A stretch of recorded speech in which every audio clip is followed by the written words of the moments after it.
When Jerry Hall went to find Mrs. Gregory's house at 12 o'clock at night, he sure got himself into a lot of excitement and possibly some trouble. A police radio car picked him up as a prowler. But finally, Jerry talked himself into the Gregory house and got a chance to tell his story to Mrs. Gregory and Captain Bradford. It's a wild story and one that few people would believe. But Mrs. Gregory and Tex Bradford are adventurers who live in a world where impossible stories come true. We find the three of them now on the afterdeck of Mrs. Gregory's magnificent yacht, the Joan Gregory. The yacht is well out of Los Angeles Harbor, and the lights of San Pedro are fading astern. It is 2 o'clock in the morning.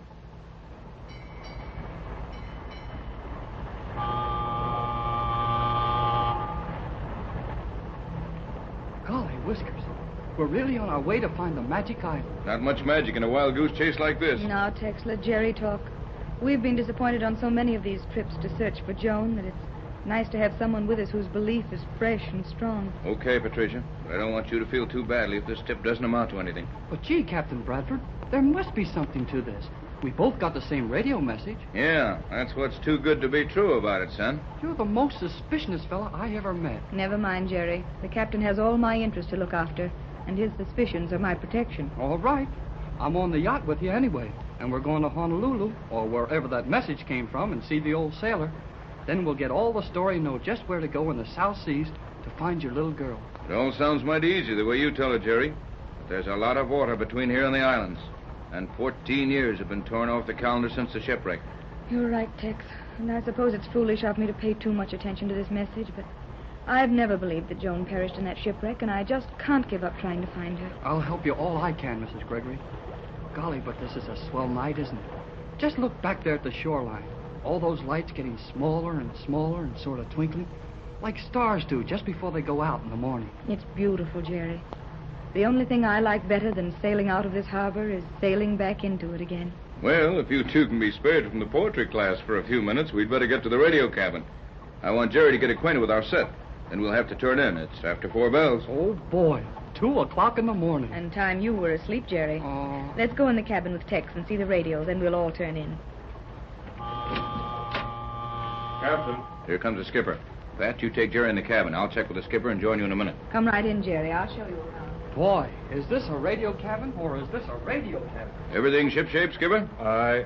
We don't know what our course is to be, but for the time being, we're chasing a radio message that probably came from somewhere in the Hawaiian Islands. So just hold the general course on the regular lane until I change it. Aye. We've a new hand aboard. He'll help me with the radio. I'll fix it with Sparks, and he can split a watch with you. Aye.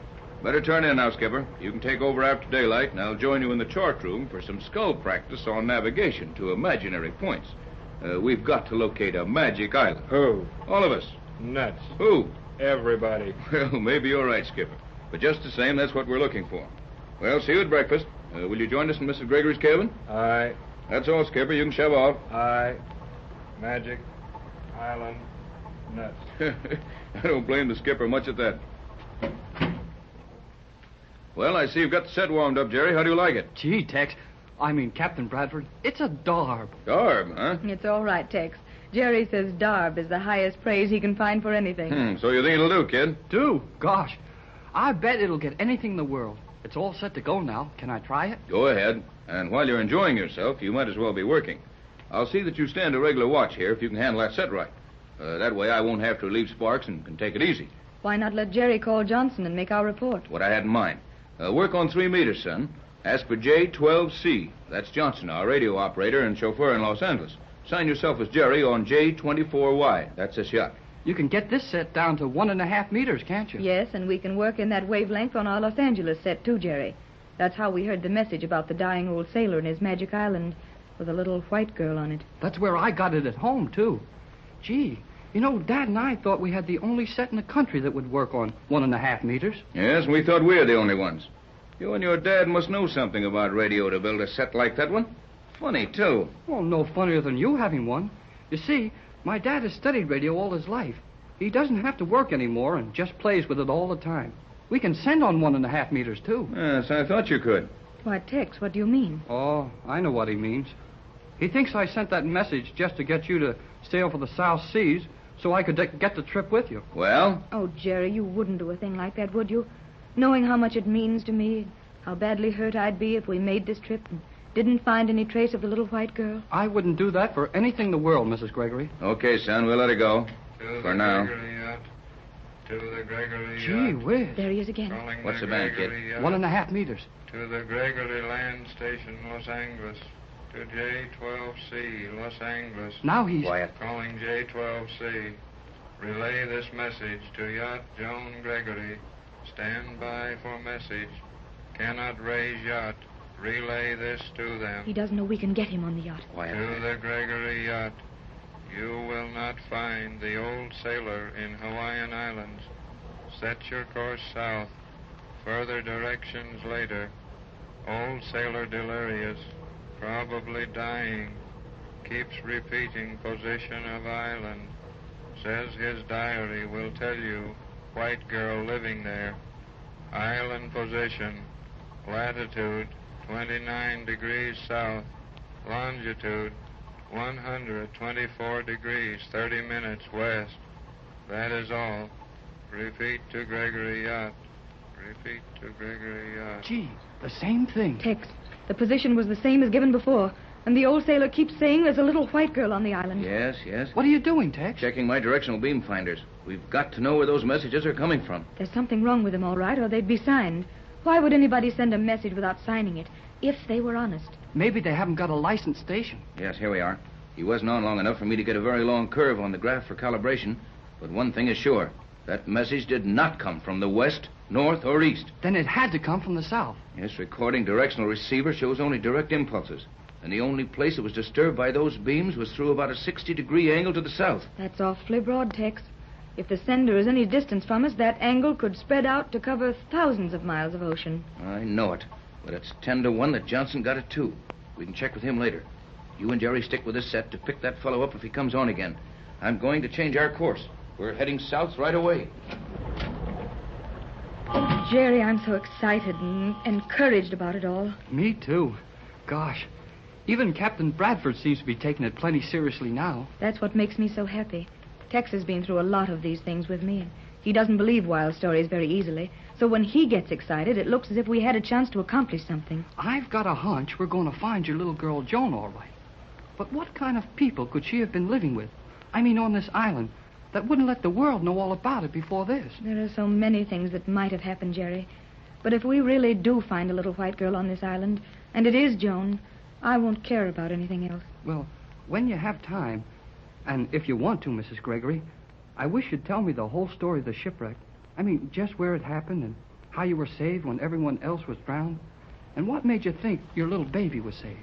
Of course I will, Jerry, and I'll start right now. We'd been in a terrific storm for days.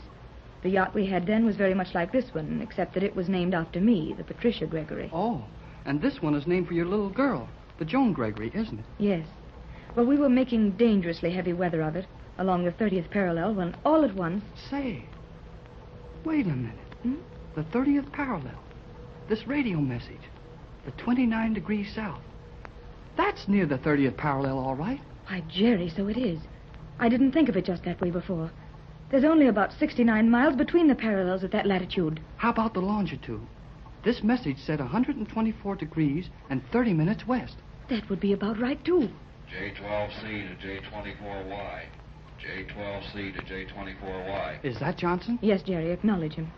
Hello, J12C. Jerry Hall for Captain Bradford on J24Y. Go ahead, J12. Go ahead. Never heard of you, Hall. We'll talk only to Bradford. Can you beat that? That guy drove us to the boat, but he never heard of me. I'll explain it to him, Jerry. Let me have the microphone. Hello, Johnson.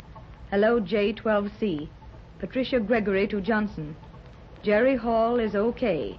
He's the boy we brought with us. Tex is out on deck.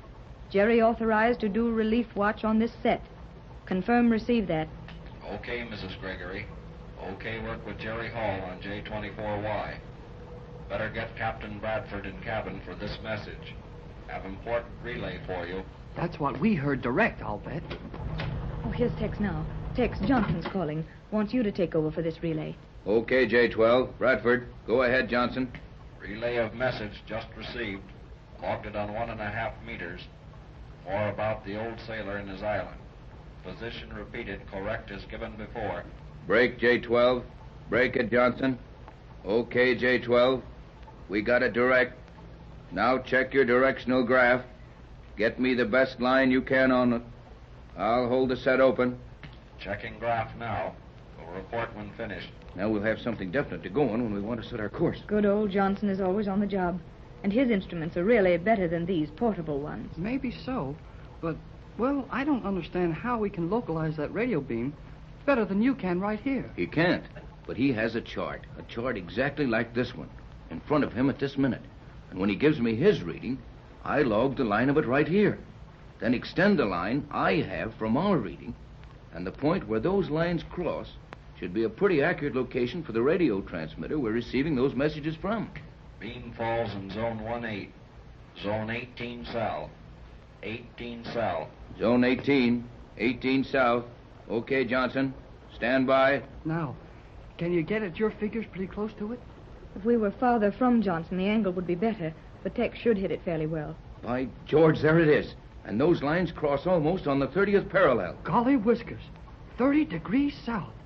And the message said the Magic Island was 29 degrees south. Nobody said anything about a magic island. Oh, Tex, let Jerry call it anything he wants to.